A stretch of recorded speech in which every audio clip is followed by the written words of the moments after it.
예, 반갑습니다. 오늘 함께 나눌 말씀은 복음서 강의 29번째 강의입니다. 누가복음 8장이고 또 같은 것이 마태복음 13장, 마가복음 4장에 나와 있습니다. 여러분 잘 아시는 씨 뿌리는 비유에 대한 말씀입니다.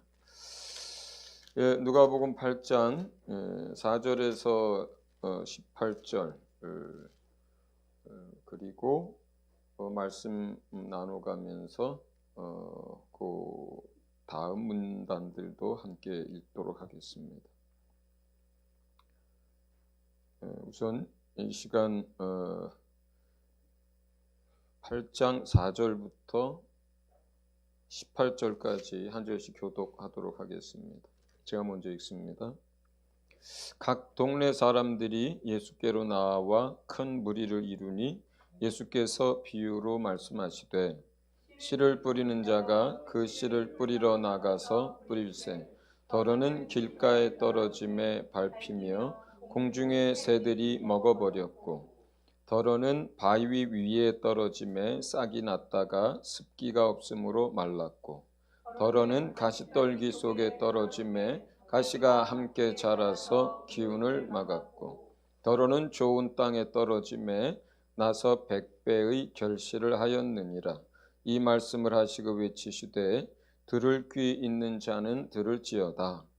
제자들이 이 비유의 뜻을 물으니 이르시되 하나님 나라의 비밀을 아는 것이 너희에게는 허락되었으나 다른 사람에게는 비유로 하나니 이는 그들로 보아도 보지 못하고 들어도 깨닫지 못하게 하려 함이라. 이 비유는 이러하니라. 씨는 하나님의 말씀이요 길가에 있다는 것은 말씀을 들은 자니 이에 마귀가 가서 그들이 믿어 구원을 얻지 못하게 하려고 말씀을 그 마음에서 빼앗는 것이요 바위 위에 있다는 것은 말씀을 들을 때에 기쁨으로 받으나 뿌리가 없어 잠깐 믿다가 시련을 당할 때에 배반하는 자요 가시떨기에 떨어졌다는 것은 말씀을 들은 자이나 지내는 중 이생의 염려와 재물과 향락의 기운이 막혀 온전히 결실하지 못하는 자요 좋은 땅에 있다는 것은 착하고 좋은 마음으로 말씀을 듣고 지키어 인내로 결실하는 자니라. 아멘. 여기까지 먼저 좀 읽겠습니다.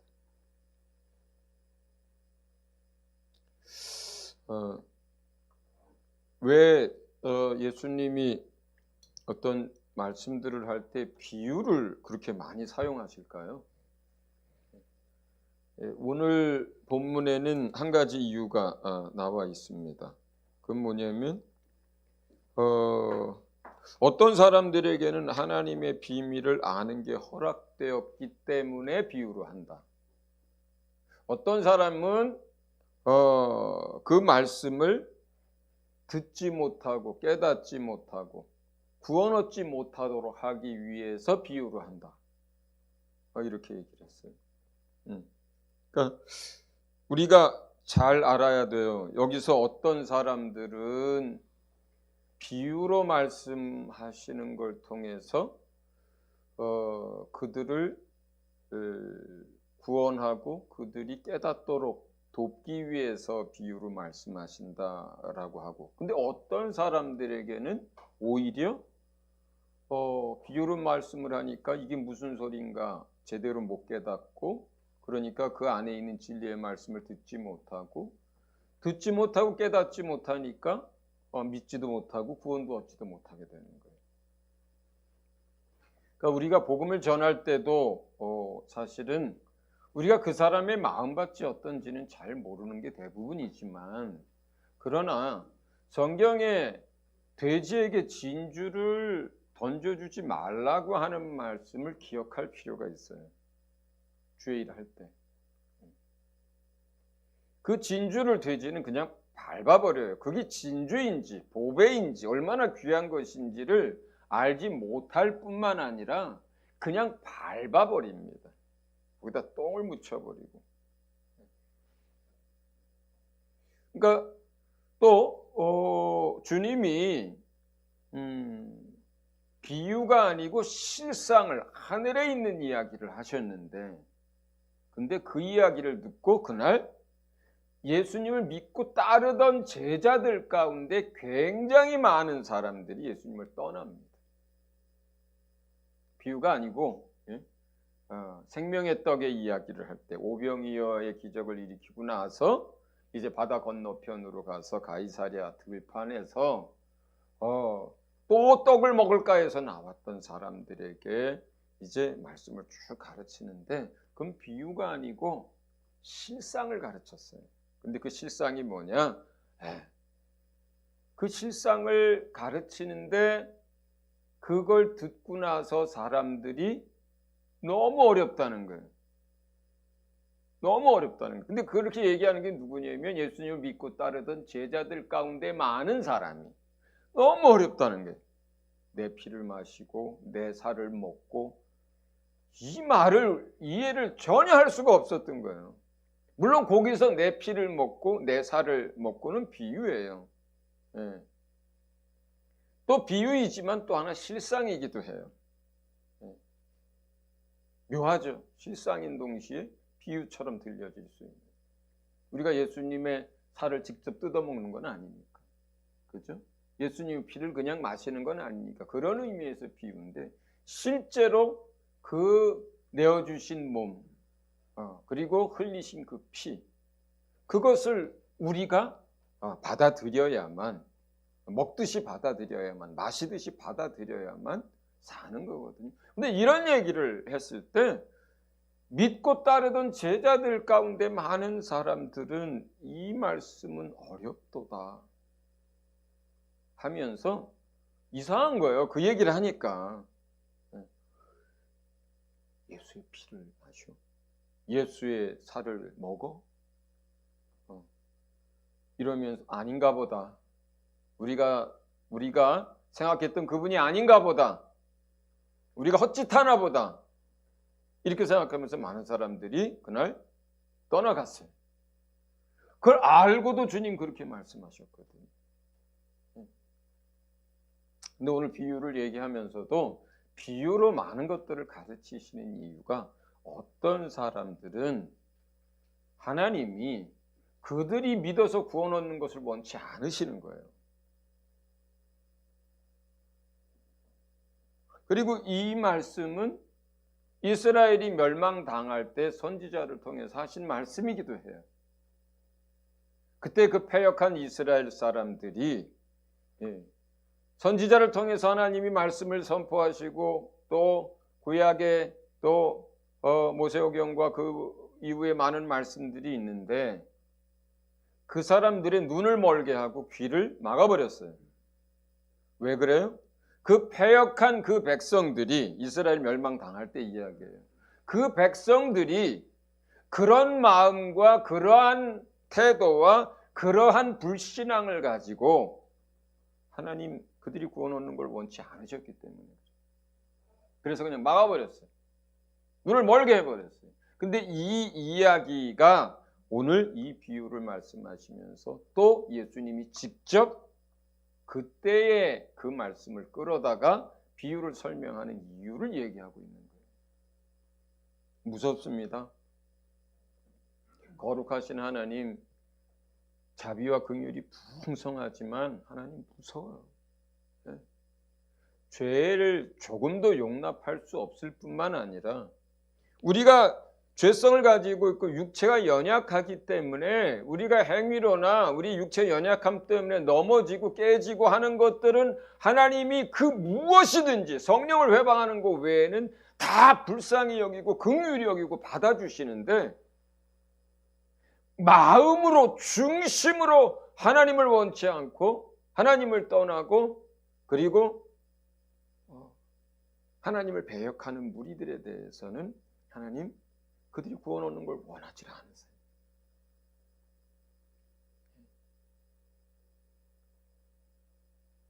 그들의 귀도 막습니다. 그들의 눈도 멀게 합니다. 하나님이 우리 행위의 부분에 대해서 우리가 연약하니까 주 앞에 인정하고 고백하고 긍휼히 여김을 받게 해달라고 하면 그 모든 걸 받아주시지만 마음이 패역하고 마음이 강팍하고 마음으로부터 하나님을 대적하는 자들에 대해서는 하나님은 진노의 대상으로 삼으시지, 그들이 그 마음을 돌이키기 전까지는 하나님도 마음을 안 돌이키세요. 물론 하나님은 그럴지라도 그들이 구원 얻기를 바라시지만 그 상태에서 구원 얻기를 바라시지는 않는다는 뜻이에요. 하나님을 배역하고 하나님을 대적하는 자들이 그들도 구원 얻기를 바라시지만 먼저 그들이 구원을 얻으려면 그 마음과 중심이 변화를 받고 돌이키고 하나님 앞에 나왔을 때 그들이 구원 얻도록 역사하시지, 그 마음과 그 중심, 그 패역한 상태에 있는 그대로를 구원하지는 않으세요. 절대로 그렇지 않습니다. 구원의 문제에 있어서 하나님이 뭐가 부족한 게 아니에요. 우리를 향한 구원은 전적인 하나님의 긍휼과 그 사랑 때문이지 하나님의 무엇이 부족해서가 아닌 거거든요. 그래서 비유를 말씀하시는 이유가 이거라는 거예요. 지금 이제 본문에서는.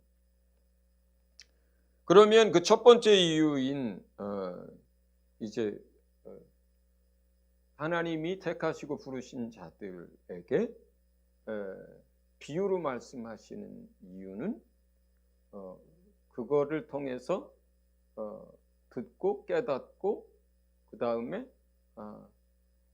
믿음을 더 가질 수 있도록 비유로 말씀하신다 그랬어요. 그런데 거기에는 이제 우리가 두 가지 의미가 있습니다. 첫 번째는 비유로 말씀하신 것들을 진리의 성령이 우리 안에 오셔서 깨닫게 해주시는 역사가 있어요. 예수님이 오늘 그 비유를 친히 제자들에게 설명한 것처럼 지금 뭐예요? 많은 사람들 앞에서 씨 뿌리는 비유를 가르쳤지만 이 비유를 설명한 대상은 믿고 따르는 제자들에게만 설명한 거예요. 예수님이 이 땅에 공생애를 사실 때는 예수님이 그를 믿고 따르는 자들에게 직접 설명하셨고 지금은 누구를 통해서 설명하시고 깨닫게 하세요? 우리 안에 오신 진리의 성령님을 통해서 듣고 깨닫게 하세요.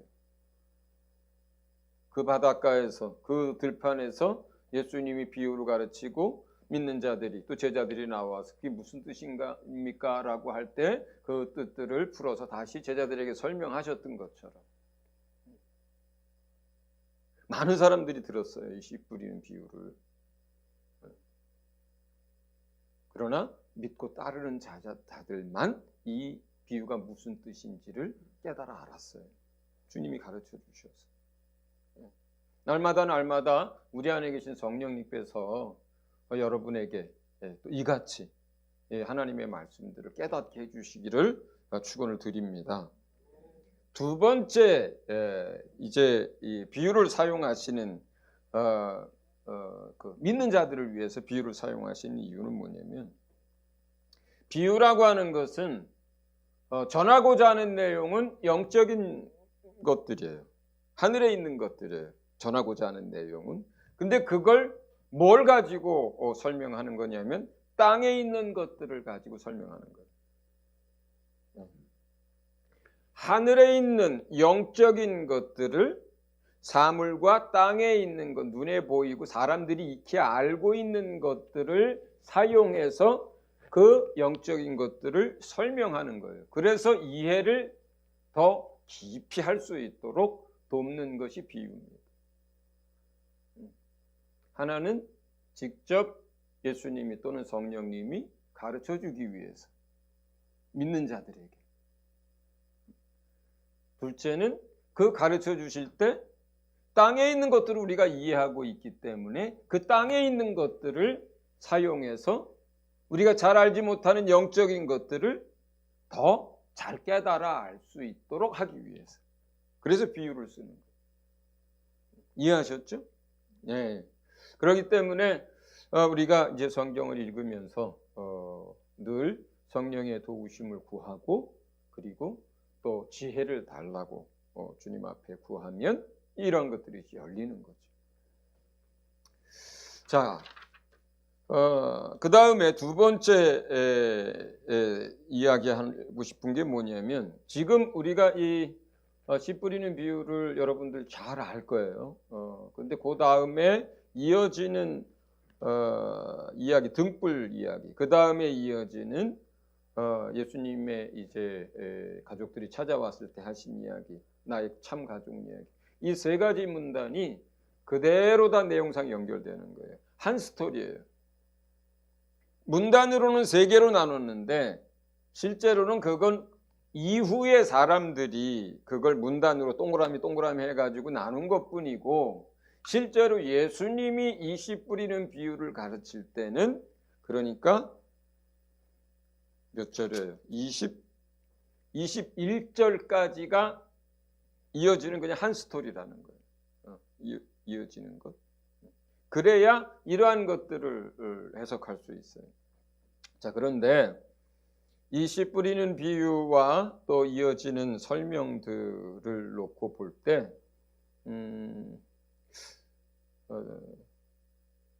중요한 것이 이게 우리의 영적 상태를 또는 우리가 돕는 영혼들의 영적인 상태를 진단하는 역할을 합니다. 첫째. 그리고 이 모든 진단하는 그것에 전부 주님은 해결책을 써놓으셨어요. 그렇기 때문에 이 말씀은 우리의 영적인 상태들을 비춰주는 굉장히 좋은 거울입니다.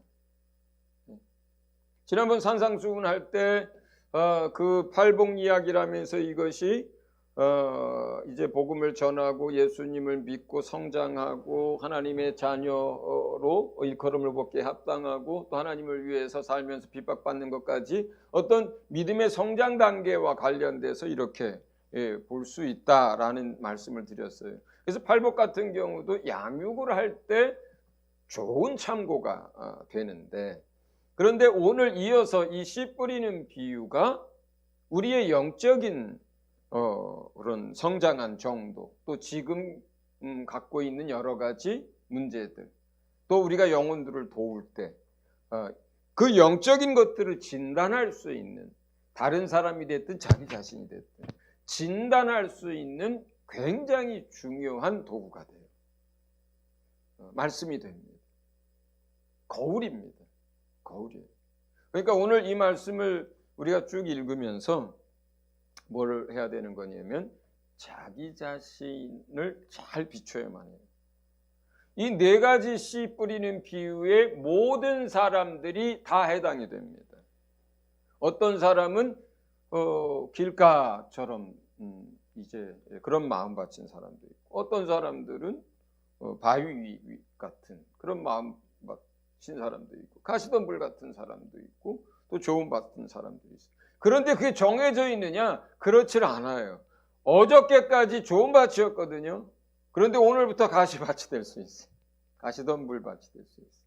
어저께까지 그래도 열매는 많이 못 맺어도 그래도 잎은 좀 풍성한 가시덤불 같은 밭이었거든요. 마음밭이. 그런데 오늘은 돌짝밭처럼 될 수도 있어요. 그러니까 이 말씀을 가지고 결국은 뭐예요? 항상 거울로 자기를 비추어서 지금 자기 상태를 잘 진단해야 하는 말씀이에요. 자기 상태를 잘 진단해야 돼요. 뿐만 아니라 그렇게 진단한 다음에 뭐예요? 항상 그 말씀 속에 있는 해결책을 붙들어야 하는 거예요. 때로는 그 해결책이 기도 제목일 때도 있고요. 때로는 그 해결책이 막 방언으로 하면서 악한 영들을 쫓아야 될 때도 있고요. 또는 어떨 때는 그 해결책이 내가 이제 자기를 비우고 모든 걸 내려놓는 그러한 연습들을 해야 되는 때도 있고요. 예. 어떨 때는 막 핍박 가운데서도 그 말씀을 계속 붙들어야 하는 때도 있고요. 예. 그래서 지금 이 네 가지의 모든 크리스찬들은 어떤 사람들이 됐든 어떤 사람은 여기에 해당되고 어떤 사람은 여기에 되고 어떤 사람은 여기에 해당되고 이 네 가지 바깥으로 벗어나는 크리스찬은 하나도 없어요. 네. 그렇기 때문에 이 말씀을 거울로 삼고 진단한다 생각하시고 또는 이 말씀을 가지고 주님이 자기를 비춰주고 생각나게 하실 때 그 안에 해답도 다 있으니까 그렇다면 주님이 뭐라고 하는 그 어떤 다른 규티나 아니면 다른 사람들 말을 통해서 아니면 자기 자신이 기도하면서 이 말씀들을 생각나게 하실 때에 그 안에는 그 해결책이 있으니까 그걸 붙들고 노력을 하든 행동을 하든 기도를 하든 뭔가 액션을 취해야 되는 거예요. 그러니까 오늘 여러분이 이 말씀을 듣고 나누면서 그러면 지금 내 마음밭은 어떤 상태인가를 잘 분별하시기 바랍니다. 물론 그런 것도 있습니다. 반은 돌짝밭, 반은 가시덤불도 있을 수 있습니다. 3분의 1은 길가 같이 강팍해졌는데 그나마 3분의 뭐 얼마는 이제 돌짝밭 같고 그나마 조금 한 구석은 그래도 가시덤불 같은 그럴 수도 있어요. 네. 그러니까 여러분들 잘 자기를 진단해 보시고 또 각 단계별로 제시하는 그 말씀들을 해결책으로 삼아서 좋은 밭으로 갖고 가시길 바랍니다. 자, 첫 번째는 이제 첫 번째 들어가기 전에 먼저 또 전제가 또 있네요.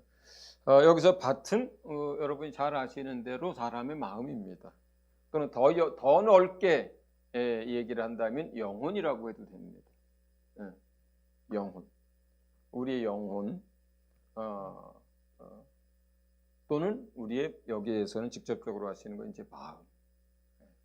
그 마음에 또는 그 영혼에 이제 씨앗이 뿌려지는 건데 그 씨앗은 하나님의 말씀이라 그래요. 그러면 씨앗을 뿌리는 분은 누구겠어요?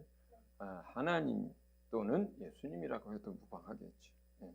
하나님이 이제 농부니까 뭐 그런 표현들을 많이 하니까 하나님이 또는 이 땅에 오신 참 하나님이신 예수님이 이제 우리에게 하시는 말씀들이 되겠죠.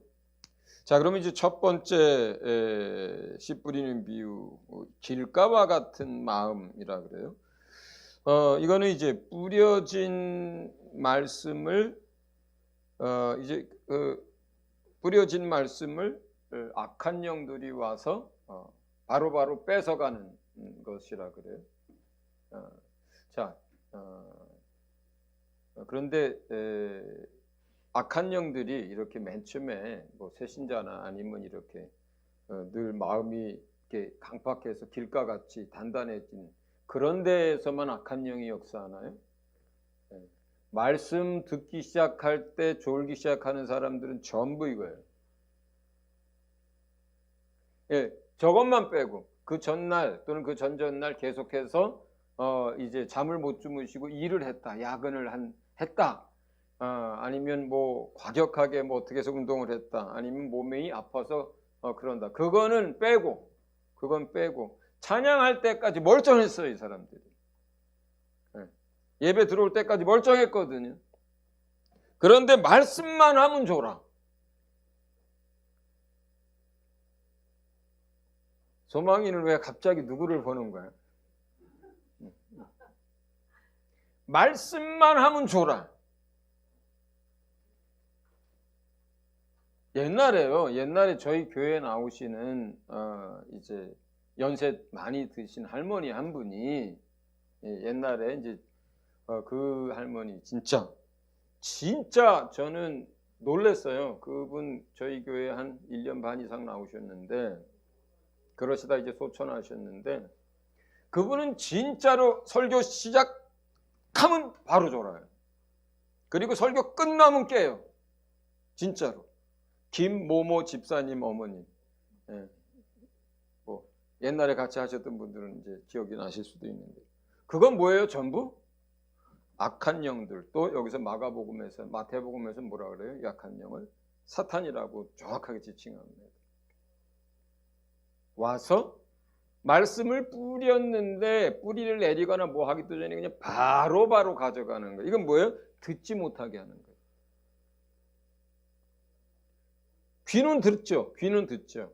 그런데 실제로 깨닫지도 못하고, 또 하나 뭐예요? 귀는 들었는데, 머리로는 들었는데 뭐예요? 마음에서 전혀 뿌리를 내릴 수 있는 시간을 안 두고 바로바로 가져갑니다. 바로바로 가져갑니다. 그러면 우리가 이제 대부분은 길가와 같은 마음밭을 가졌다라고 할 때는, 첫 번째는 우리가 예수님 안 믿는 사람들을 얘기할 수 있죠. 그렇죠? 예수 안 믿는 사람들이 이런 마음밭이에요. 그러니까 그 사람들이 왜 말씀을 전하고 또 들을 교회들이 자꾸 생겼는데도 불구하고 예수를 안 믿느냐? 뭐요? 간단합니다. 악한 영들이 그 말씀을 계속 뺏어가는 거예요. 계속 뺏어가는 거예요. 그러니까 그러려면 이제 그 문제를 해결하려면 그럼 여기서 어떻게 해야 되는 거예요? 우리가 이제 계속해서 어떤 사람에게 복음을 전해요. 친구에게도 전하고 그래요. 그런데 믿음이 안 생겨. 그 사람이 믿지 못해. 그런 경우들.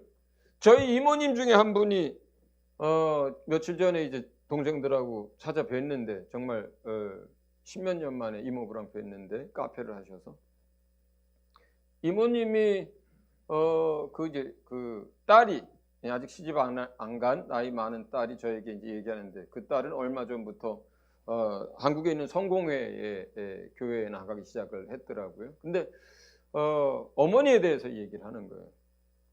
뭐라고 얘기했냐면, 우리 어머니는요 카페 할 때도 그렇고요, 집에서도 그렇고요, 뭐 자주 가스펠 틀어놓으세요. 그리고요 또 온라인이나 유튜브에서 설교도 자주 들으세요. 그리고 이제 절에 불공 드리러 가세요.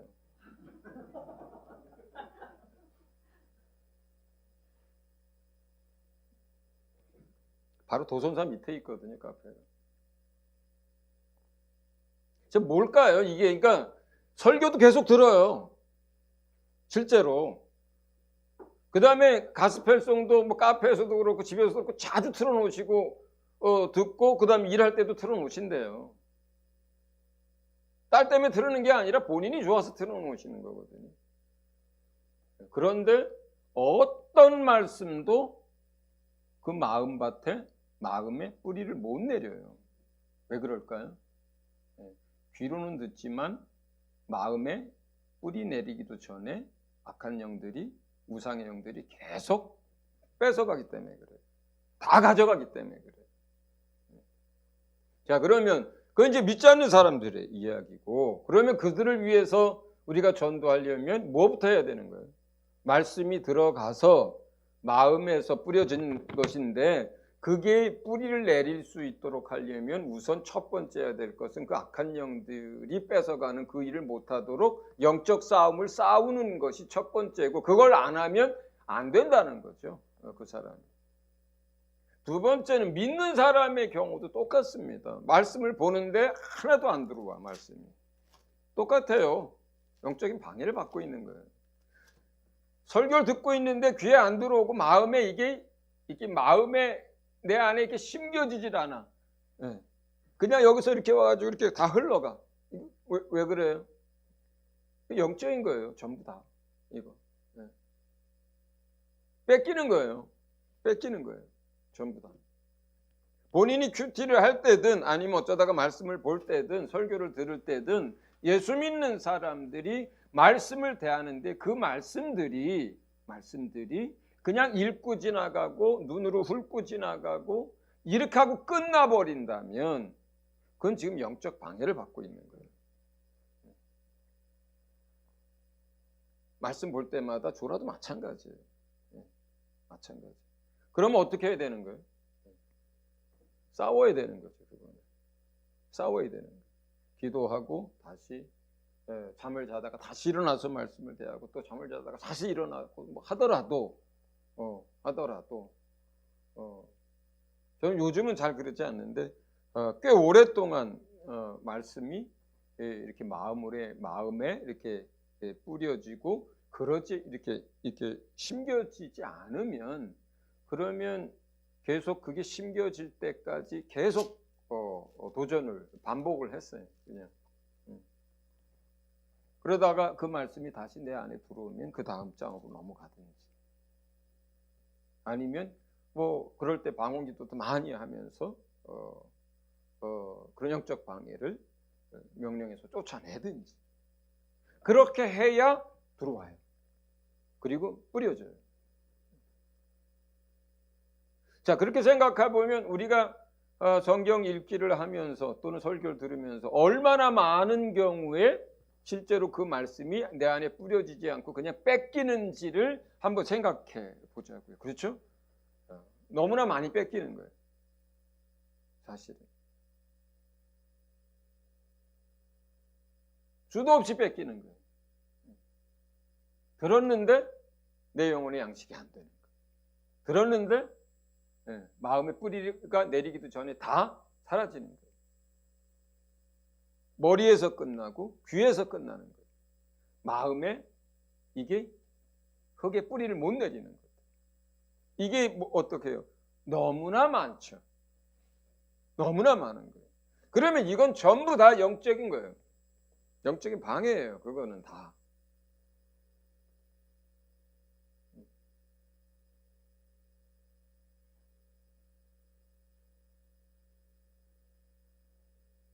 악한 영들이 와서 그 말씀을 빼앗아 가기 때문이다. 사탄이 그 말씀을 빼앗아 가기 때문이다. 그렇기 때문에 우리 마음밭에 뿌려진 그게 뿌리를 내리지 못한다. 이게 정확한 주의 말씀이에요. 말씀을 들을 때, 배울 때, 읽을 때 그런 거예요. 그냥 그런 거예요.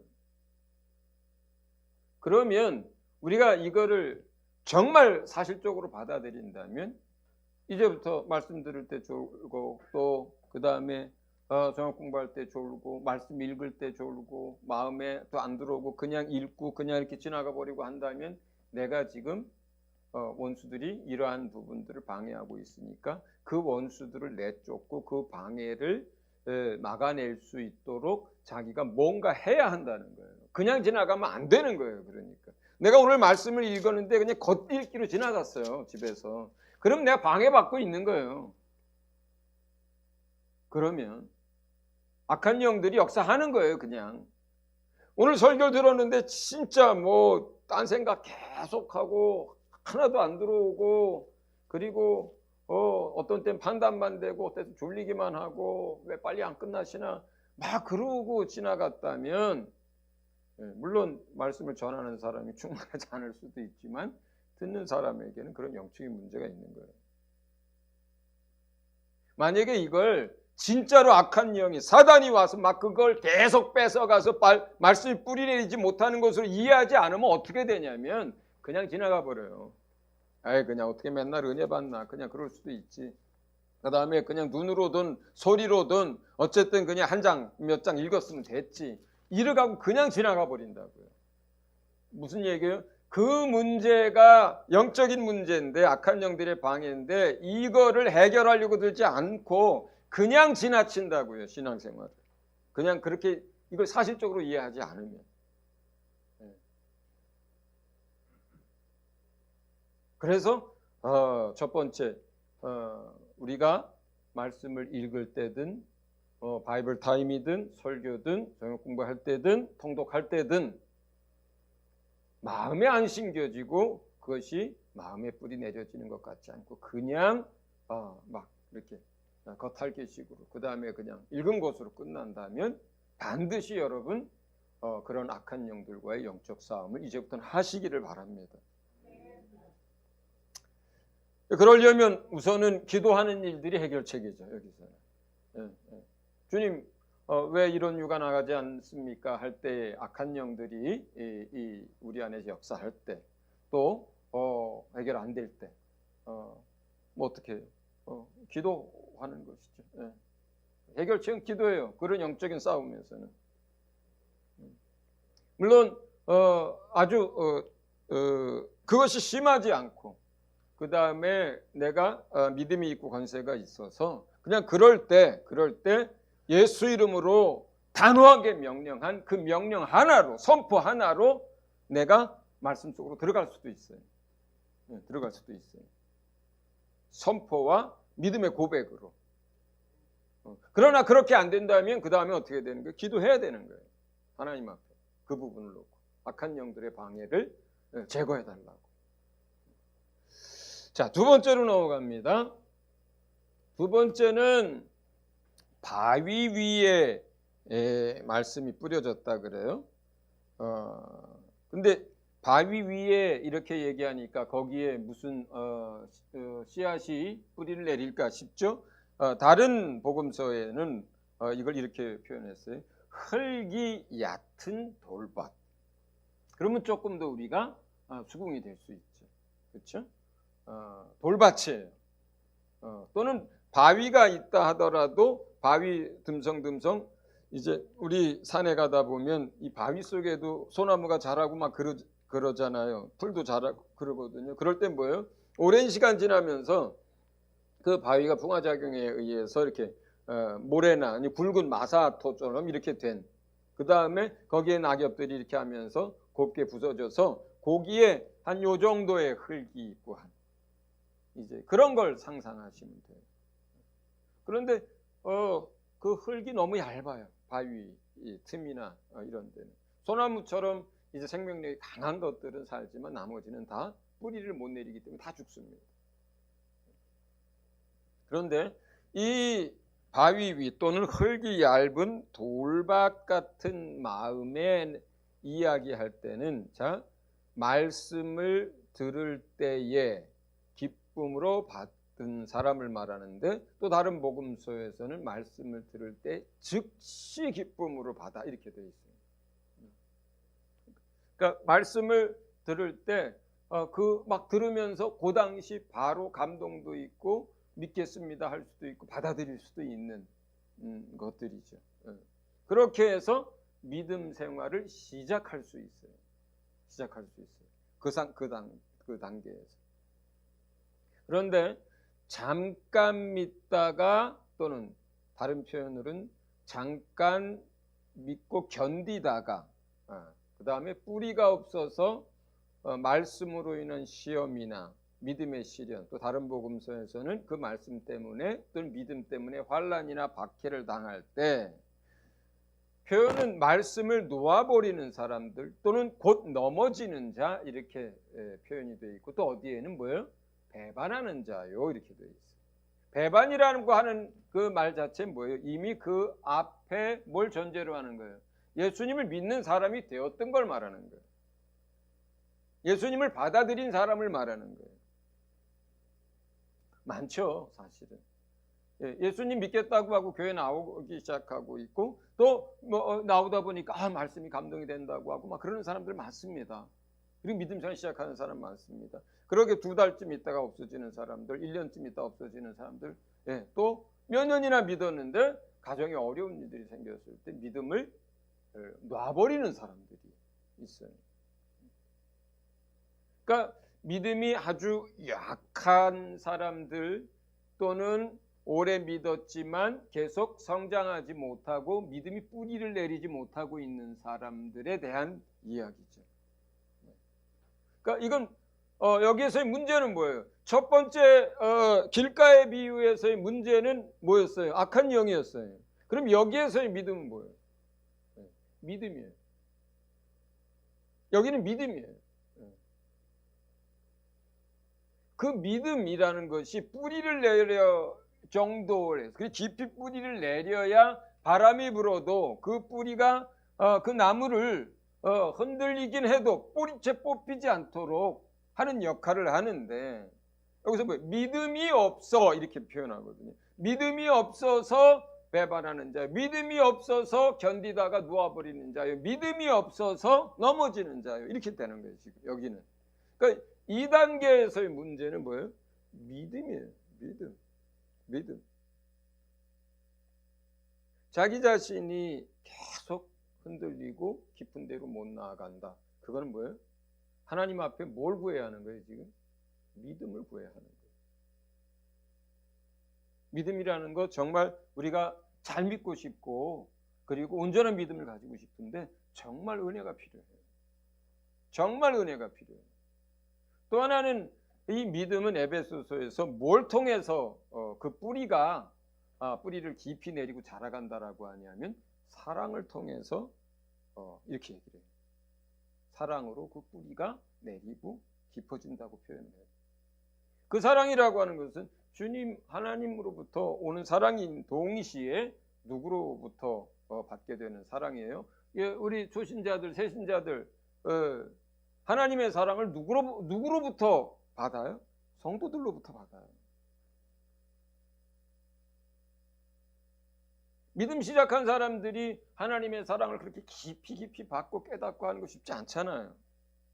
근데 그들이 시작한 그 믿음이 뿌리를 내리려면 사실은 제일 중요한 게 거기서 누구겠어요? 그러면 먼저 믿은 사람들, 옆에 있는 성도들로부터 받는 사랑이 제일 중요해요.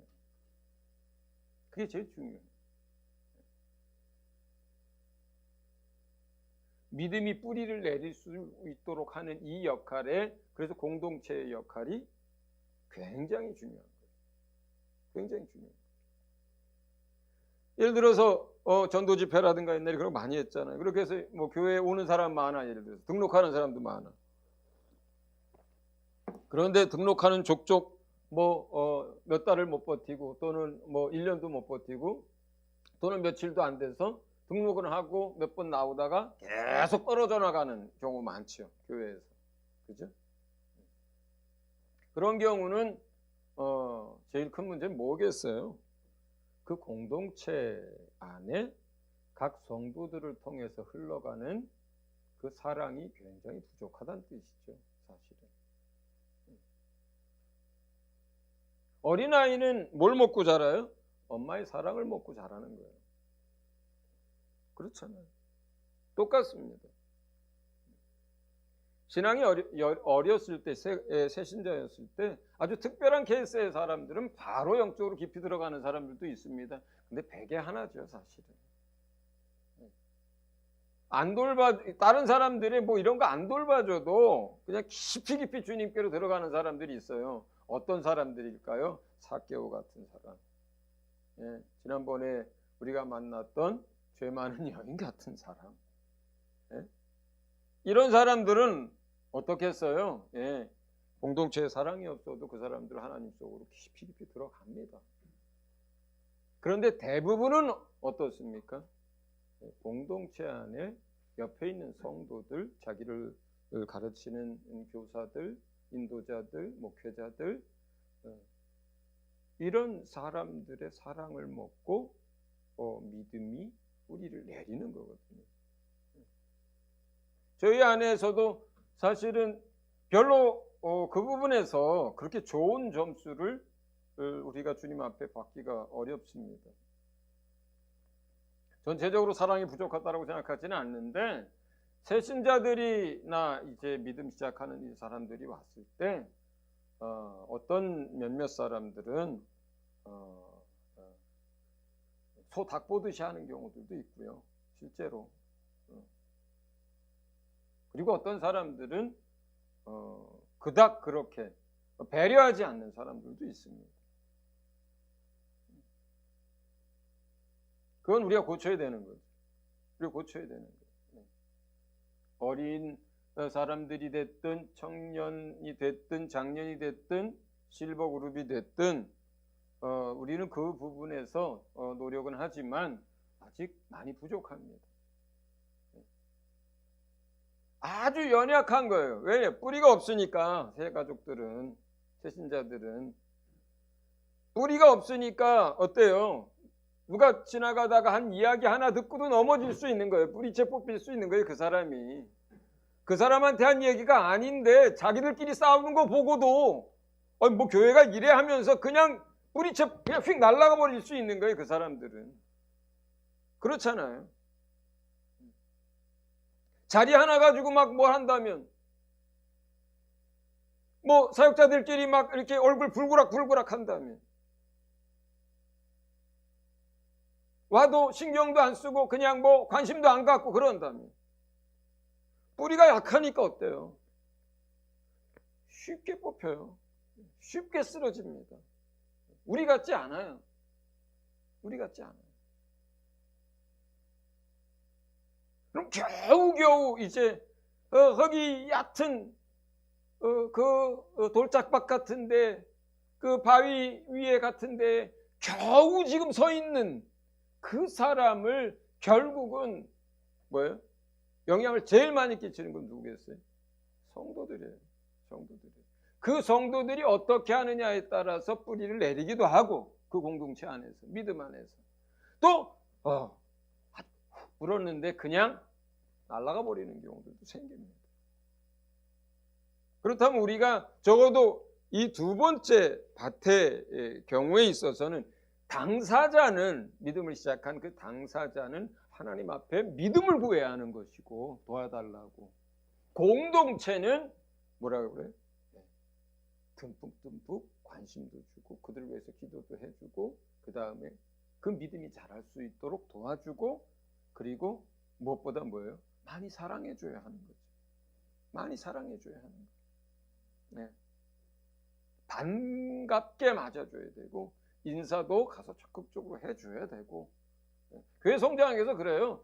그 교회 안에 이렇게 인격적으로 친구처럼 아주 깊은 친구는 아니어도 이렇게 알고 안부를 묻고 오면 반갑고 악수할 수 있는 이름 알고 이런 사람이 7명만 교회 안에 생겨도 그 사람 교회 안 떠난다 그래요. 그런데 1년째 와도 이방인 같다면 힘들죠.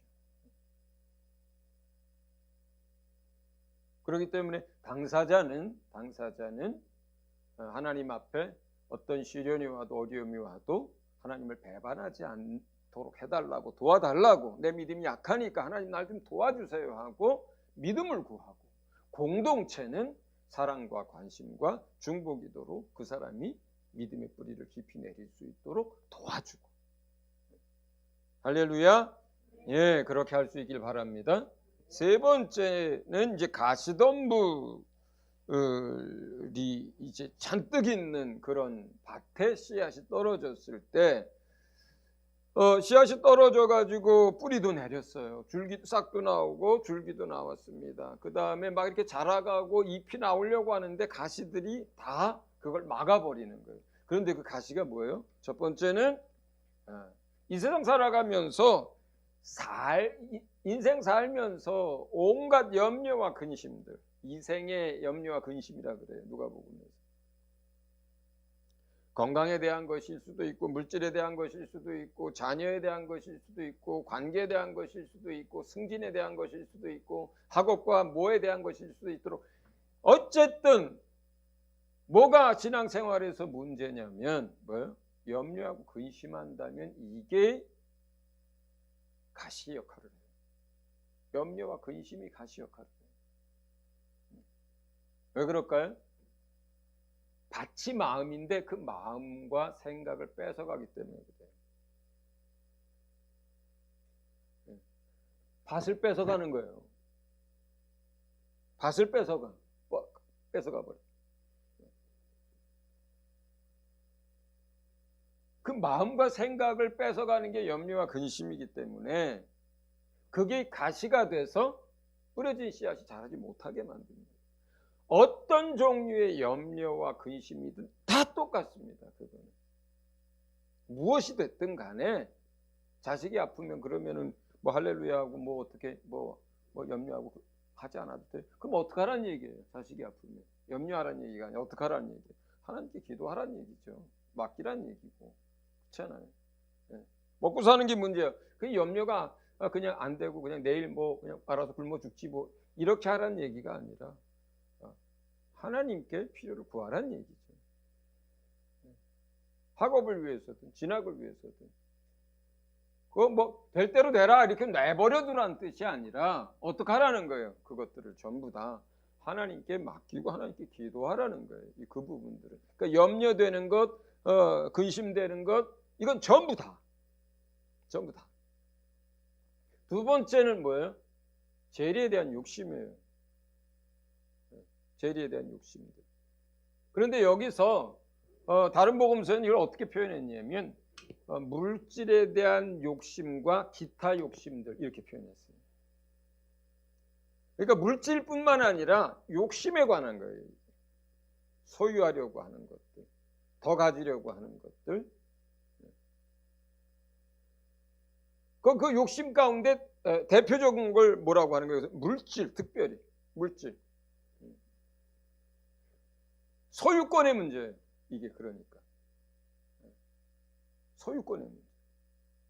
그러면 이러한 물질에 대한 욕심, 다른 욕심, 또 부자 되려고 하는 것들, 여러 소유권에 대한 것들, 이 문제에 대한 해결책은 주님이 어떻게 했어요? 예.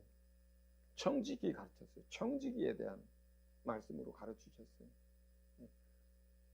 그 물질 누구 거다? 하나님 거다. 그 물건 누구 거다? 하나님 거다. 진짜 주인이 누구 거다? 하나님 거다. 넌 청직이다. 너에게 맡겨진 거다.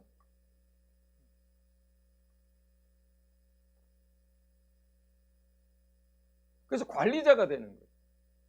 관리자가 되는 거예요. 내 소유가 아니야. 그 주권이 주님 앞에 있어. 앞에 염려와 근심이 가시가 돼서 찌르듯이 뭐라 그래요? 물질에 대한 욕심 또는 어떤 물질에 대한 소유권에 대한 것들, 이러한 것들이 결국은 가시가 돼서 줄기도 자라지 못하게 하고 잎도 자라지 못하게 하고 열매도 못 맺게 합니다. 그 다음 세 번째는 뭐라 그래요? 향락이라 그래요. 향락. 이 세상 향락. 재밌는 거. 좋아하는 거. 거기에는 뭐 많아요. 어떤 사람은 그 향락이 주일 아침에 하는 축구일 수도 있어요. 축구를 너무 좋아해, 이 사람. 그래서 축구 때문에 교회 예배 못 나간다. 축구 해야 돼서. 뭐 야구를 좋아할 수도 있고, 여행을 좋아할 수도 있고, 낚시를 좋아할 수도 있고. 이런 거 너무 좋아하면, 그러면 그것 때문에 교회 나오는 거 싫어합니다. 내가 아는 어떤 사람들도 오랫동안 신앙생활을 했는데 우리하고도 잠깐 또 하기도 했고, 그런데 주일날 뭐예요? 예. 사이클 동호회에서 그 사이클 타고 하는 게 너무 재미있어요. 취미생활 다 마찬가지. 그리고 요즘 뭐예요? 예. 드라마, 영화, 게임, 만화, 유튜브 전부 다 여기에 해당되는 것들. 전부 다. 스포츠가 됐든 취미가 됐든 드라마가 됐든 영화가 됐든 뭐가 됐든 간에 내가 재밌어하고 계속 그래서 거기에 물질과 시간과 마음과 인생을 계속 거기에다 쓰게 되는 것들을 말해요. 그런데 그게 유익하면 괜찮은데 유익하지 않을 때 문제가 돼요. 운동하지 말라는 게 아니에요. 그 운동이 우리를 건강하게 할 정도의 스포츠나 운동이면 괜찮겠죠. 그런데 그걸 넘어서 버렸어. 오히려 해가 돼. 자기한테. 신앙적으로, 영적으로. 드라마, 영화, 뭐 만화, 유튜브 다 똑같아요. 다 똑같아요. 유익한 정도면 괜찮은데 조절할 수 있는 정도면 괜찮고 절제할 수 있는 정도면 괜찮을 수 있어요. 유익한 것에서. 그런데 유익할지라도 조절이 안 되고 절제가 안 되고 넘어가 버린다거나 아니면 처음부터 해롭다거나 그냥 시간 죽이고 인생 허비하고 물질 들어가고 결국은 그러다 보면 못해요. 해야 할 거 못하고 그날 자기가 해야 될 거 못하고 기도해야 될 거 못하고 다른 일 처리해야 될 거 못하고 회사에서 뭐 못하고 가정에서 뭐 못하고 이렇게 됐을 때 뭔가 결국 그것도 좋아하는 거고 재밌는 거기 때문에 뭘 뺏어간 거예요? 마음을 뺏어간 거예요. 돈이 뭘 뺏어간 거예요? 마음을 뺏어간 거예요. 염려와 근심이 뭘 뺏어간 거예요? 마음을 뺏어간 거예요. 마음을 뺏어가 버리니까 그 다음부터는 그 마음밭에 뿌려진 씨앗이 내가 거기에다가 내 마음을 못 둬. 그러면 그걸 내가 간직할 수 있어요, 없어요? 놓치는 거예요. 마음을 다른 데 뺏겼으니까 그 먼저 본 마음에 뿌려졌던 그 씨앗을 어떻게 돼요? 놓치는 거예요. 마음을 뺏겼다는 뜻은. 내 마음이 여기에 있었어요, 원래. 그런데 여기에 내 마음을 뺏겼다. 이 말은 뭐예요? 이거를 놓고 내 마음이 여기에 가 있다는 뜻이란 말이에요. 말씀을 가지고 있었는데 그 말씀을 놓고 여기에 가 있다는 거예요. 내 마음이 뺏긴다는 뜻이에요. 간직을 못한다는 거예요. 그 말씀을. 마음을 뺏긴다는 뜻은. 그렇게 되면 간직하지 못한 말씀이니까 그게 어디까지 자랐든지 간에 계속 못 자라죠. 계속 못 자라요. 줄기가 났을 수도 있고 기둥이 났을 수도 있고 잎이 무성해질 수도 있어요. 자, 여기서 그렇게 되면 어떤 결과가 생기냐면 여기서는 결실하지 못하는 자요 이렇게 얘기를 합니다. 그런데 실질적으로는 그 마음밭에 어느 정도의 가시덤불이 있느냐에 따라서 사실은 이렇게 표현해도 돼요. 이 사람은 이만큼의 열매를 맺을 수 있는 사람인데 받은 은혜와 받은 달란트와 세워진 직분과 경험과 지혜와 많은 것들이 그런데 그 가시들 때문에 요만큼밖에 열매를 못 맺을 수도 있어요.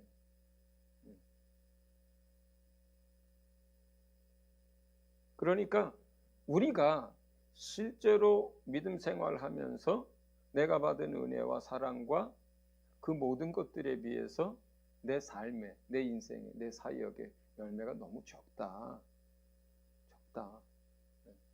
또 열매가 맺히긴 하는데 충분히 크질 못하고 중간에 익다가 만다. 아주 왜소한 열매 몇 개 맺히고 만다. 그럴 땐 어떻게 봐야 되는 거예요? 그 앞에는 믿음을 잃어버렸잖아요. 배반했잖아요. 떠났잖아요. 이 세 번째는 뭐예요? 그런 건 아니란 말이에요. 믿음 안에 있어요, 이 사람이. 열매가 너무 적은 거예요. 아주 없을 수도 있고. 그건 전부 뭐예요? 이 문제에 걸려 있는 거예요. 이 문제에 걸려 있는 거예요. 그러니까 이 문제를 적극적으로 해결하지 않으면 많은 열매를 맺을 수도 없고 온전한 열매를 맺을 수도 없고 그런 거예요, 지금. 그러면 한번 자기 자신 들여다 봐야 돼요.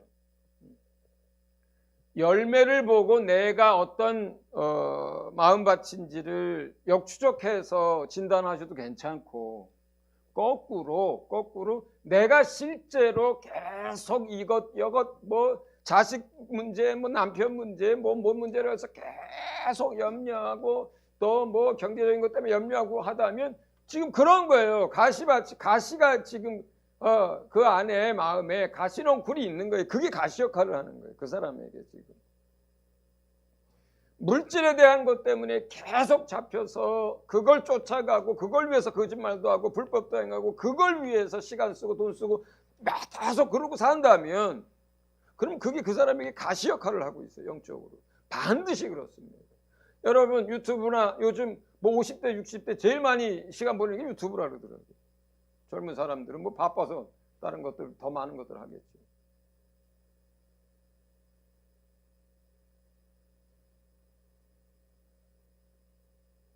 또 어떤 것들 재미있는 것들 때문에 계속 조절이 안 되고 절제가 안 되고 계속 그것 때문에 내가 시간을 쓰고 있고 돈을 쓰고 있고 거기에 마음을 뺏기고 있다면 주일날 와서 또는 모임에 와서 또는 무슨 소그룹 시간에 인도도 할 수 있고 그 다음에 사람들을 섬길 수도 있고 봉사도 할 수 있는데 절대적으로 열매는 빈곤 상태예요. 그리고 제대로 된 열매가 안 맺힙니다. 맺혀도. 나 그렇게 다 하고 사는데 그래도 내가 뭐 맡겨진 건 잘 할 수 있어요. 그렇지 않은 거예요. 이거 비유가 아니에요. 이 지금 이야기 이거 실제 이야기를 하시는 거예요. 주님이 설명하는 거는. 앞에는 씨 뿌리는 건 비유로 설명을 하지만 이게 뭡니까 하고 그걸 해석해 주시는 이건 비유가 아닌 거예요. 실제예요. 실제. 그러니까 내가 지금 이러한 것들에 내 마음을 빼앗기고 시간을 쓰고 물질을 쓰고 있고 조절이 안 되고 만약에 그러고 있다면 이 모든 것들이 내게 가시의 역할을 하고 있어서 그래서 열매가 적은 거예요. 그래서 열매가 온전하지 않은 거예요. 그래서 열매가 적게 맺히고 많이 못 맺는 거예요. 그렇기 때문에 모든 것이 가하지만 모든 것이 유익하지 않다라고 하셨고 절제하라고 하셨고 그리고 해로운 것은 다 벗어버리라고 했고 배설물처럼 버리라고 했기 때문에 그 노력들을 계속 해야 되는 것이고 또 청지기의 삶을 살려고 소유권을 계속 주님 거라고 고백하면서 살아야 하는 것이고 염려되고 근심되는 것들은 계속해서 주님께 기도하면서 맡겨야만 하는 거예요. 할렐루야. 그 다음 마지막 네 번째는 좋은 땅이라 그랬어요. 좋은 땅. 이것은 뭐 좋은 마음이에요. 성경에는 착하고 좋은 마음 이렇게 기록을 해놨어요. 자, 그러면 거기에는 우리 세 복음서에 같은 이 말씀이 나오는데 이 세 개를 다 연결하면 적어도 네 가지 이야기가 나와요. 첫째는 말씀을 잘 들어야 한다. 계속 들어야 한다. 많이 들어야 한다. 두 번째는 깨달아야 한다. 세 번째 지켜야 한다. 지킨다라고 하는 얘기는 순종한다는 의미가 아니라 간직한다는 의미예요. 여기서 빼앗기지 않는다는 의미예요. 간직한다는 의미예요. 간직해야 한다. 그 다음에 인내가 필요하다. 그래서 다른 복음서에는 이 말씀 뒤에 뭐가 나오냐면 그 뿌려진 씨앗이 어떻게 자라는지에 대한 비유가 나와요. 그것도 같은 연결된 거예요, 사실은. 여기서 누가복음에서는 밑에 두 가지만 나오지만 다른 복음서에서는 어떻게 자라는지에 대해서 자고 깨고 하는데 사람들이 자라는 걸 잘 몰라요. 그런데 처음에는 싹이 나오고 줄기가 나오고 이삭이 나오고 잎이 나오고 이렇게 하면서 열매 맺어 가느니라. 이런 얘기를 한단 말이에요.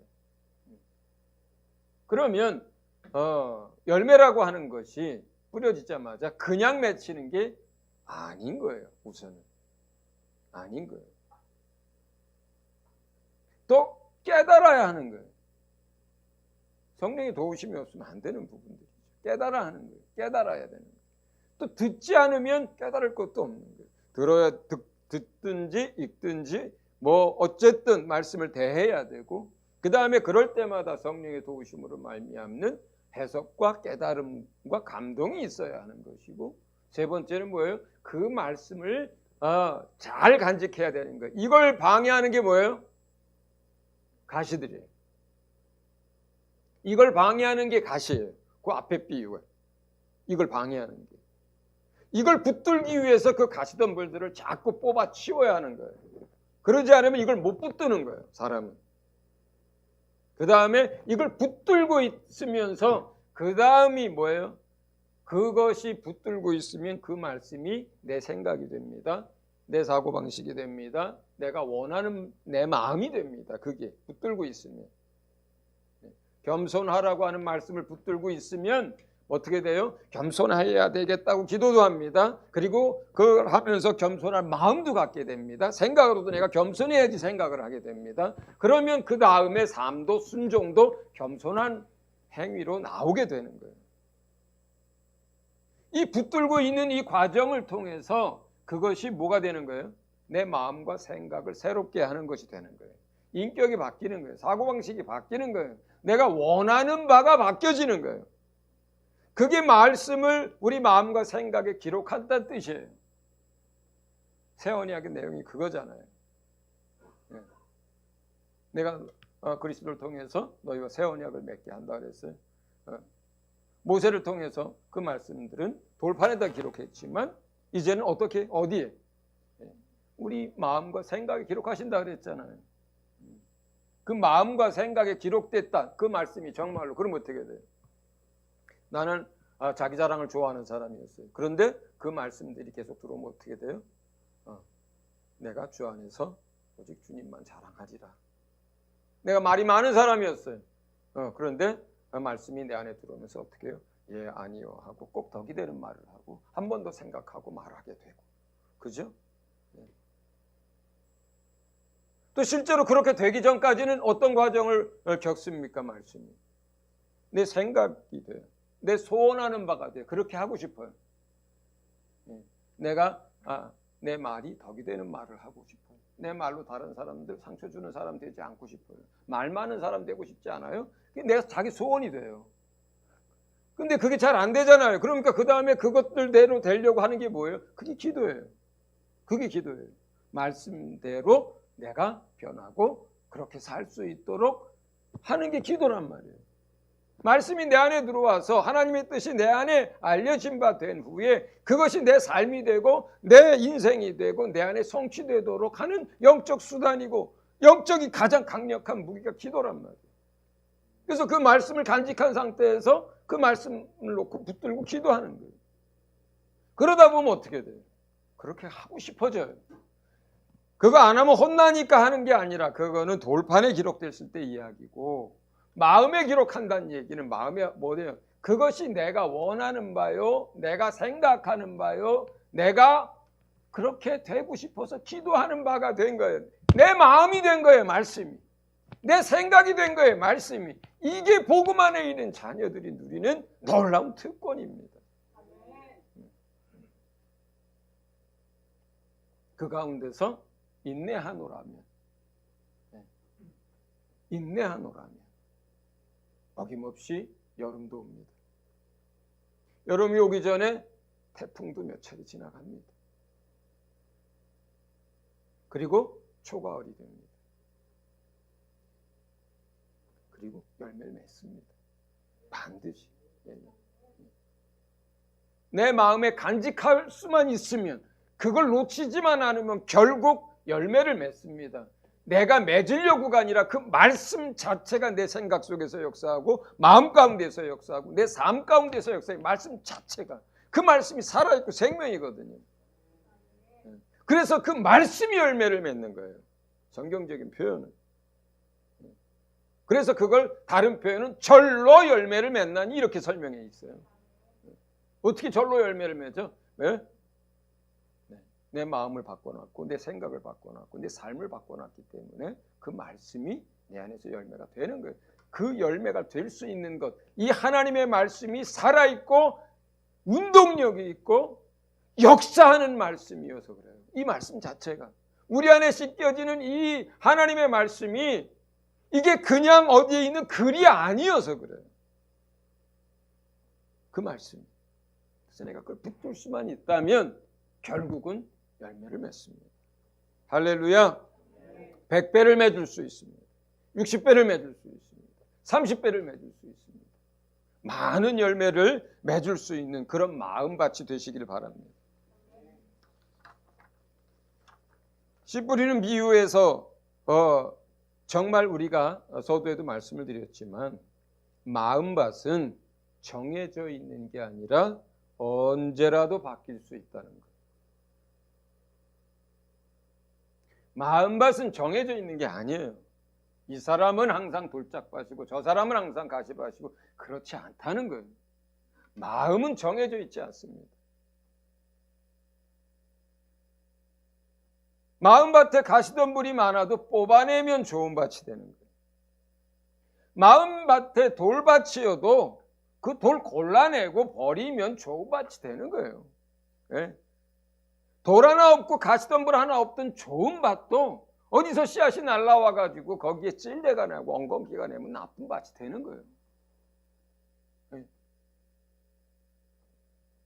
그러니까 이 말씀을 대할 때 뭐예요? 지금 현재 나는 어떤 밭인가를 거울로 진단하는 것으로 봐야 한다는 거예요.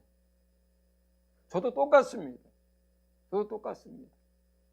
마음에 이런저런 가시가 날 때도 있습니다. 그래서 잠 못 잘 때도 있습니다. 욕심이 스멀스멀 올라올 때도 있습니다. 또 세상에 재미있는 것들에 또 빠질 때도 있습니다.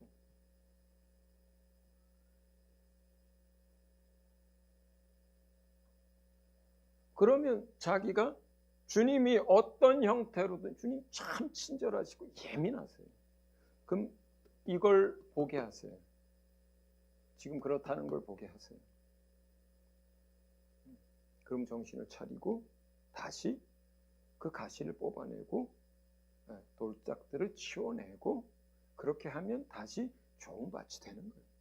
좋은 밭이 되는 거예요. 제가 산이 너무 좋아가지고 작년에 얘기했죠. 고등학교 산악부 친구들 따라서 산에 좀 가고 싶어서 너희들 산에 가는 거 매월 넷째 주 토요일에 가라. 제가 그렇게 막 여러 사람을 설득해가지고 제가 2번을 따라갔어요. 그러다가 2번째 미끄러져가지고 넘어져가지고 여기가 다치고 이거를 그때 또 그게 50견으로 발전을 해가지고 거의 1년 반 이상 이 팔도 제대로 못 썼잖아요. 참 문도 이렇게 안 열린다 그랬죠. 주님 참 친절하세요. 너 네가 산을 좋아하는 건 좋은데 그 친구들 만나고 거기 토요일마다 주일 준비도 안 하고 아무리 네가 다른 목사님이 설교한다고 그날 산에 가서 그렇게 살면 되니? 그러면서 내가 첫 번째는 봐줬는데 2번째 산에 갔을 때 내가 정신 못 차리니까 내 팔을 고장나게 만들었어요. 주님 참 예민하시고 친절하시고 우리를 참 열심히 도우십니다. 열심히 도우세요. 그게 전부 주님이 우리를 사랑하시는 그 사랑의 손길들이에요. 그러니까 주님은 우리가 가시덤불 때문에 열매 맺지 못하는 그런 사람 되기를 원치 않으시니까 계속해서 그게 가시란다. 네가 그렇게 하면 열매를 못 맺는단다. 말씀도 하시고 말을 해도 말을 안 들으면 다리 몽둥이도 분들어치고 어떨 때는 가다가 차로 들이받고 그 전부 주님의 손길이에요. 전부. 거기서 고집 피우면 이제 대통 맞는 거예요.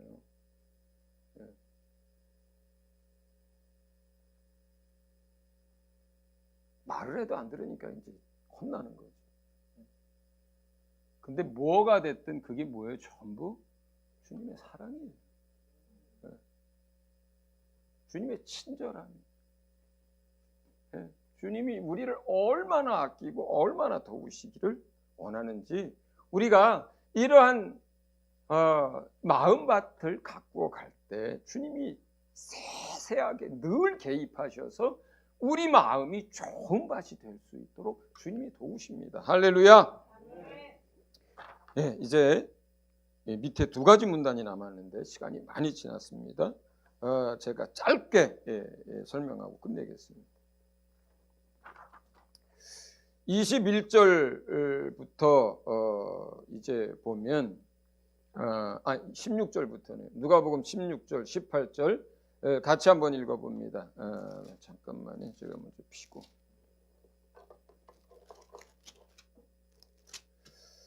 16절에서 18절 같이 읽습니다. 시작. 누구든지 등불을 켜서 그릇으로 덮거나 평상 아래에 두지 아니하고 등경 위에 두나니 이는 들어가는 자들로 그 빛을 보게 하려 함이라. 숨은 것이 장차 드러나지 아니할 것이 없고 감추인 것이 장차 알려지고 나타나지 않을 것이 없느니라. 그러므로 너희가 어떻게 들을까? 스스로 삼가라. 누구든지 있는 자는 받겠고 없는 자는 그 있는 줄도 아는 것까지 빼앗기리라 하십니다. 여기서 등불이 뭐겠어요? 당연히 말씀이죠. 어떤 사람이 등불을 켰어요. 등불 옛날식으로 말하면 이제 그 등잔이고 거기서 심지가 나와서 뭐 부싯돌로 키든 성냥으로 키든지 그 기름을 켰어요. 그 키우는 이유가 뭐예요? 그 등잔에 불을 켜는 이유가 뭐예요? 밝히려고. 누가 그걸 킨 다음에 그릇으로 아니면 돛박으로 갖다 이렇게 덮는 사람이 있어요? 불 켜놓고? 그러려면 키지도 않죠. 그걸 덮는 게 아니라 그 등잔을 어디에다 올려놔요? 등경 위에 올려놓죠. 왜 그래요? 더 많이 비추기 위해서. 그러면 여기서 그 빛은 뭐예요? 등잔은 뭐예요? 등잔불은 뭐예요? 말씀이에요. 말씀. 하나님께서 세상에 말씀을 선포하고 가르치는 이유 뭐예요? 세상을 밝게 비추기 위해서 그런 거예요. 두 번째, 그렇게 밝게 비추면 어둠 속에 있었던 것들이 모든 것들이 실체가 드러나요. 지저분했던 방도 다 보이고 밑에 떨어졌던 지저분한 것도 다 보이고 보이지 않던 것들이 다 보입니다. 이것처럼 하나님이 세상의 말씀의 빛을 비추게 됐을 때 모든 것들이 다 드러납니다.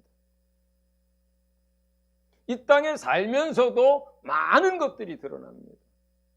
그리고 하나님 앞에 섰을 때 나중에 온 이 세상 모든 사람들이 하나님 앞에 섰을 때 심판대 앞에 섰을 때 그들의 모든 것들이 다 드러나요.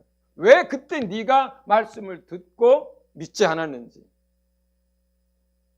왜 길가처럼 그런 반응을 했는지, 왜 네가 말씀을 듣고 잠시 믿다가 나를 배반했는지, 왜 네가 열매를 그렇게밖에 못 맺었는지, 그 모든 이유들이 다른 사람은 다 숨길 수 있었는지 모르겠지만 그 말씀으로 인해서 다 드러나는 거예요.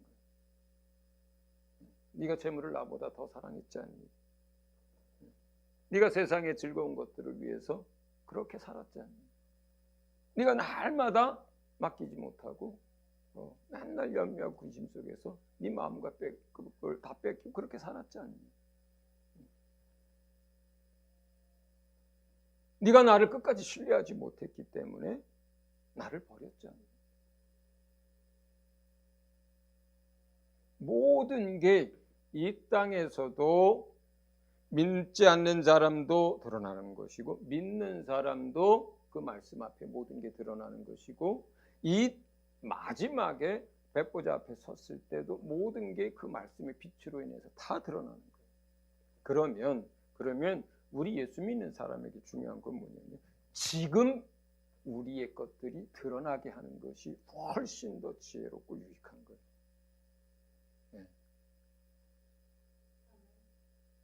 심판대 앞에 가서 정말 그랬구나 내가 이렇게 해서 드러나는 것은 돌이킬 수 없는 것들이고요. 지금 제일 좋은 건 뭐냐면 이 말씀의 빛이 우리를 날마다 비추게 하는 것. 그래서 내 안에 숨겨졌던 것들이 계속 드러나는 것. 이게 주의 은혜요 사랑이요 주의 돌보심인 줄 믿으시기 바랍니다.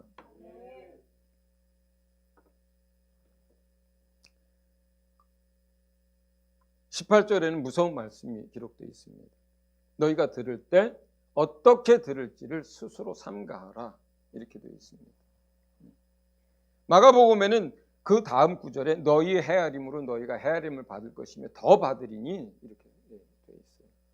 삼가하라는 말이 뭐예요? 신중하게 들으라는 거예요. 경청하라는 거예요. 경청하라는 거예요. 만약에 말단 사원이 그 회사의 회장님이 그 사람한테 무슨 얘기할 때 얼마나 정신 차리고 듣겠어요. 대통령이 비서진들 데리고 지나가다가 차 안에서 야 여기 뭐 경치 좋은데 저 산이 없으면 참 좋겠다. 그랬더니 그 다음에 갔더니 산을 다 없애버렸대요.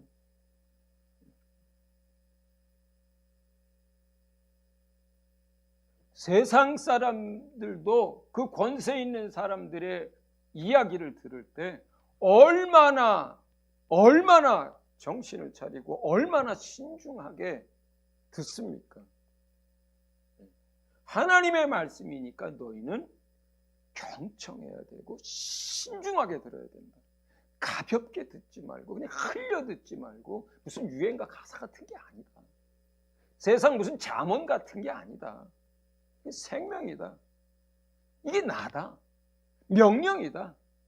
이 안에 영원한 생명이 있다. 이런 마음가짐으로 들으라는 거예요. 만약에 그렇게 듣지 않으면 네가 조금이라도 가지고 있던 거 그것조차 다 뺏기게 될 거다. 누가 뺏어가요? 하나님이 뺏어가는 게 아니라 사단이 뺏어가는 거예요. 우리가 그런 태도로 살기 때문에, 그런 태도로 하나님의 말씀을 대한다면, 그렇다면 자기가 가지고 있었던 그 말씀 몇 개라도 남은 거라도 다 원수가 뺏어간다라는 거예요. 그냥 내버려 두지 않는다는 거예요. 들을 때, 그래서 우리가 성경 읽을 때 그렇게 들어야 되는 거예요. 실제로 옛날에 어떤 사람은요, 성경 읽을 때 무릎 꿇고 읽으시더라. 다 그래야 된다는 게 아니라 그건 뭐예요? 그 사람의 마음과 태도와 자세의 표현이잖아요. 사실은 그렇지 않습니까?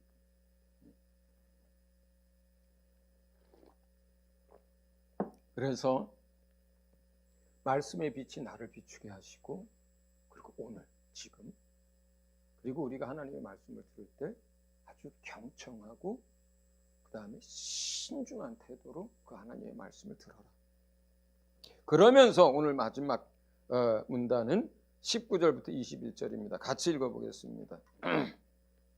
시작. 예수의 어머니와 그 동생들이 왔으나 무리로 인하여 가까이 하지 못하니 어떤 이가 알리되 당신의 어머니와 동생들이 당신을 보려고 밖에 서 있나이다. 예수께서 대답하여 이르시되 내 어머니와 내 동생들은 곧 하나님의 말씀을 듣고 행하는 이 사람들이니라 하십니다. 주제가 뭐예요? 여기서 하나님의 말씀이에요. 여기까지가. 누가 내 가족이냐? 누가 하나님의 가족이냐? 누가 하나님 나라에서 하나님 아버지의 가족이냐? 누가 예수님과 같은 가족이냐? 하나님의 말씀을 듣고 행하는 사람이, 그게 예수님의 가족이에요. 그게 하나님 아버지의 가족이에요. 그게 가족이에요. 그게. 자, 따라합니다. 나는 예수님의 가족이다. 나는 하나님 아버지의 가족이다. 할렐루야. 예, 우리 같이 기도하겠습니다. 짧게라도 같이 기도합니다. 오늘 하나님, 이제 말씀의 빛을 내게 비춰 주십시오. 내가 어떤 밭인지, 또 내가 열매를 어떻게 맺고 있는지 알게 해 주십시오. 그리고 주님, 보게 하신 후에 또 그 단계에서 그런 상태에 있다면 주신 해결책을 붙들고 이 시간 기도할 수 있기 바랍니다. 같이 기도합니다.